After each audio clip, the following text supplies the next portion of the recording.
Si nous sommes prêts à ce que des femmes et des hommes meurent du sida en Afrique, alors c'est pas la peine de parler de la question des brevets, effectivement. La santé, c'est un bien commun et l'innovation en santé est donc très importante pour contribuer à ce bien commun. Il y a des maladies incurables qui vont devenir curables. C'est la meilleure assurance santé que l'on peut fournir, l'innovation, parce que sans ces innovations, il y a le meilleur contrat d'assurance que vous pouvez souscrire ne vous guérira pas. Mais il y a des limites à ces modèles. Il y a des limites qui sont dues au fait que l'attractivité financière de certaines maladies est moindre parce que ce sont des maladies qui touchent des pays pauvres, parce que ce sont des maladies orphelines. Et ces limites font qu'il faut réfléchir à des solutions. On a besoin de coopération internationale, on a besoin de subventionner les phases de recherche fondamentale. La santé, c'est un bien commun et donc on a besoin de mécanismes communs. Nous savons que face aux pandémies, face aux maladies infectieuses, les frontières n'existent pas. Nous ne pouvons pas imaginer que nous serons protégés face à la Covid en France, en Europe, si nous ne sommes pas protégés face à la Covid partout dans le monde. Si nous voulons que l'activité économique redémarre, nous avons besoin que la situation sanitaire s'arrange, s'améliore aussi dans les pays du Sud. Je veux lancer un appel à la mobilisation pour la santé dans les pays du Sud. Il y a la Covid, mais il n'y a évidemment pas uniquement la Covid, en Afrique en particulier. Probablement aussi que ce qu'on vient de vivre va inviter à revoir un peu ce modèle traditionnel. Pour la raison que souligne Mme Touraine, c'est d'abord qu'il a montré une certaine forme d'inégalité, et vous le rappelez par rapport à la mise à disposition des vaccins.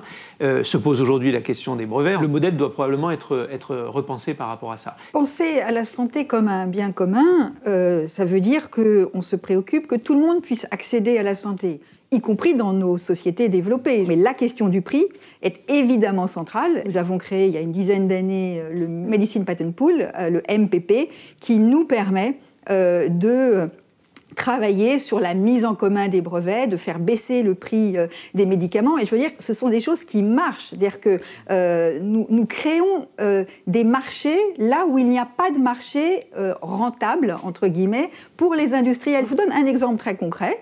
Un traitement contre le sida en Europe, ça coûte 10 000 $ par an.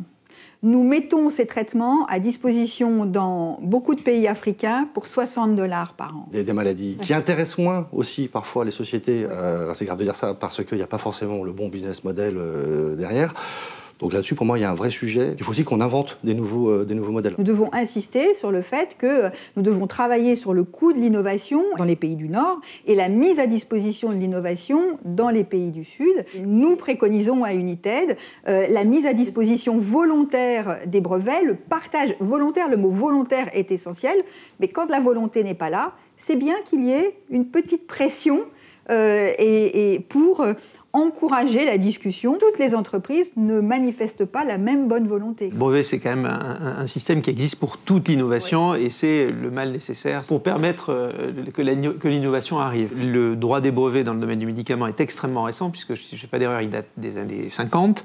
Il est beaucoup plus ancien dans la propriété intellectuelle, et si vous voulez, on l'oublie, mais quand on écrit une chanson, on est protégé pendant 70 ans sur ses droits. Quand on crée un médicament, à peine 20 ans. Et l'investissement de l'un et de l'autre n'a quand même rien à voir. Ça, c'est pour redonner le contexte. Aujourd'hui, un certain nombre d'industriels du médicament, d'ailleurs, proposent, je crois, de mettre les vaccins à disposition pour le coût de revient industriel. Il y a beaucoup de mécanismes, je pense, qui sont à inventer. Le fait de casser brutalement, d'une certaine façon, le droit des brevets ne me paraît pas effectivement la meilleure des solutions. Alors, là, on parle des brevets et de techniques. L'objectif, c'est de soigner des gens. Il n'est pas normal qu'on meure de l'hépatite C alors qu'on peut soigner dans le monde, alors qu'on peut soigner l'hépatite C. Si nous disons non, je ne veux pas de ce monde-là, alors nous devons trouver la solution. Et c'est là que nous en venons à la question des brevets. Si nous sommes prêts à ce que des femmes et des hommes meurent du sida en Afrique, alors ce n'est pas la peine de parler de la question des brevets, effectivement. La France s'est illustrée de façon depuis très nombreuses années, j'allais dire, dans sa capacité à donner justement